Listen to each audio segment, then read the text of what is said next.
Pessoal, muitas coisas aconteceram aqui. Nós estamos aqui num palco da Bíblia Sagrada. E duas coisas aconteceram que foram muito especiais para os seus discípulos, para os discípulos de Jesus, que por duas vezes enfrentaram uma grande tempestade. E certa vez, na primeira vez, Jesus estava com eles na proa do barco, dormindo, quando recebem uma ordem de sair de uma margem e ir a outra margem.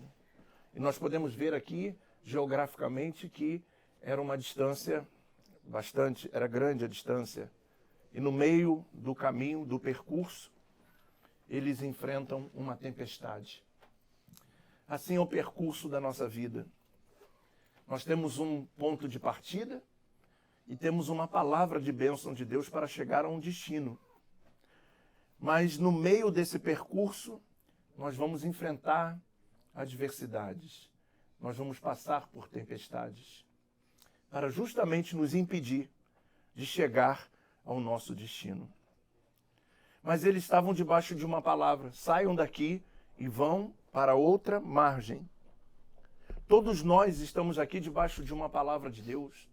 Temos uma palavra de promessa de Deus sobre a nossa vida. Temos uma palavra de bênção de Deus sobre a nossa casa, sobre a nossa família. Mas vamos nos deparar com tempestades no meio do percurso. E essas tempestades, elas se levantam assim como foi. Eles saem com o mar aqui, dessa forma, e no meio do caminho aparece uma tempestade. Quantos problemas na nossa vida surgem do nada?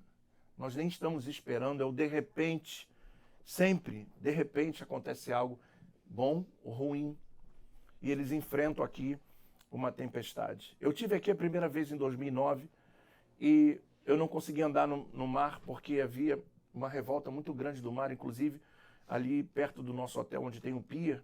Eu fiquei num hotel próximo ali e o pier, por incrível que pareça, tinha recebido uma forte onda e estava danificado. Não podemos andar de barco porque o mar estava revolto. Um mar calmo e um dia, na primeira vez somente que eu vim, estava revolto. Assim é a nossa vida. Nós chegamos aqui e quantas tempestades já passamos. Tivemos que passar, ultrapassar. E o detalhe é como vamos chegar do outro lado. As marcas que as tempestades causam, que as dificuldades, muitas das vezes nós passamos por ela, mas ficamos muitas das vezes marcados nas nossas emoções, marcados na nossa vida, na nossa história.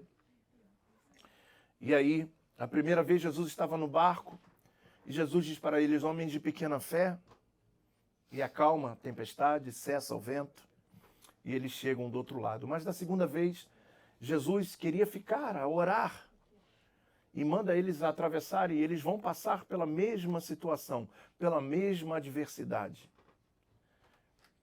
E nesse momento em que eles estão atravessando, Jesus observa que havia uma tempestade e que eles estavam cansados, o barco quase naufragando, e Jesus vem andando sobre essas águas para socorrer.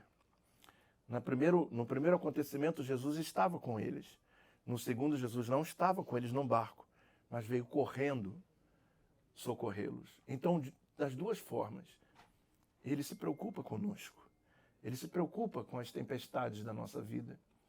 Muitas das vezes nós percebemos, e todos nós, em algum momento da vida, nós pensamos assim: por que Deus permite acontecer isso comigo? Por que eu estou passando por isso? São perguntas. E o apóstolo Paulo traz a resposta que nós não entendemos no momento que estamos atravessando, mas o apóstolo Paulo diz assim: olha, tudo coopera para o bem daquele que amam a Deus. E na segunda vez, Jesus vem andando sobre as águas, apressa para socorrer os seus discípulos. Na primeira vez, eu quero ressaltar algo que é tremendo, porque os seus discípulos andavam com Jesus, viam Jesus, e como a nossa guia Daphne fala com tanta propriedade, muitas vezes, para quem está ligado dentro do ônibus aos seus ensinamentos, e é algo tão fantástico de que em todo momento a preocupação de Deus conosco, com a terra, com essa terra, a bênção de Deus sobre esse lugar, num meio de deserto, uma água para o povo.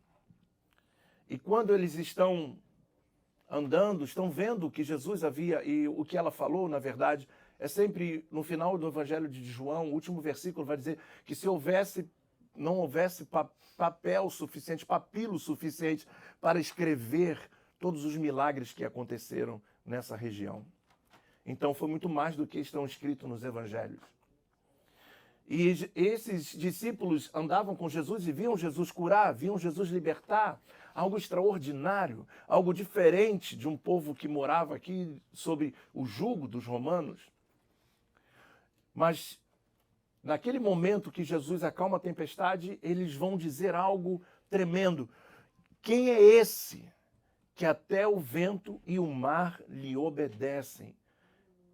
Então eles conheciam Jesus que curava, que libertava, que transformava a vida das pessoas, mas ainda não conheciam o Jesus que tinha poder para atuar na própria natureza.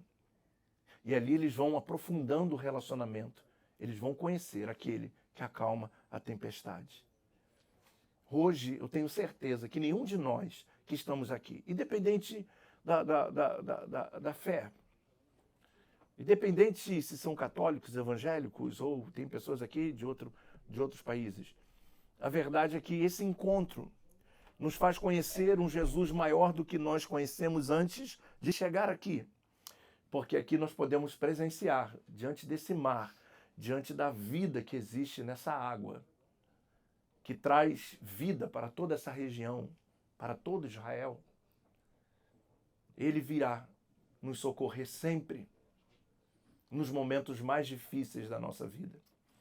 E eu digo para você que aquele que acalmou a tempestade aqui, nesse mar, ele vai acalmar a tempestade na nossa vida. Ele vai acalmar a tempestade, ele vai trazer calmaria. E tudo aquilo que foge do nosso controle, que nós não podemos atuar, que nós não podemos fazer, que nós não podemos, até queremos, mas que o dinheiro não pode movimentar. Nós não podemos agir, nós não podemos fazer nada. Ele virá socorrer a cada um de nós. Que fique essa lição. Quem é esse que até o mar e o vento lhe obedecem? Que Deus abençoe a sua vida. Que Deus abençoe a sua família. E lembre-se sempre que quando vier a tempestade, lembre-se que nós servimos aquele que acalma também a tempestade. E toda a tempestade da sua vida que se acalme agora. Que você receba a voz do Senhor dizendo: eu vou acalmar a tempestade da sua vida. Eu vou cessar esse vento que está soprando, às vezes anos, de coisas intermináveis, de ciclos que não terminam, de coisas que permanecem na nossa vida, muitas das vezes nos trazendo dor, sofrimento, angústia. Eu declaro agora: calma, tempestade, vento, cesse. Em nome de Jesus, um novo tempo sobre a sua vida, um novo tempo sobre a sua família, um novo tempo sobre a sua casa. Receba a bênção que está sobre esse lugar, sobre a sua vida, sobre a sua casa e sobre a sua família. Em nome do Senhor Jesus. Quem é esse? Repita comigo. Quem é esse? Que até o mar e o vento lhe obedecem. Então declare bem alto: esse é o meu Jesus, o meu Senhor, o meu Salvador. E se você pode levantar as mãos e dar um glória a Deus bem alto.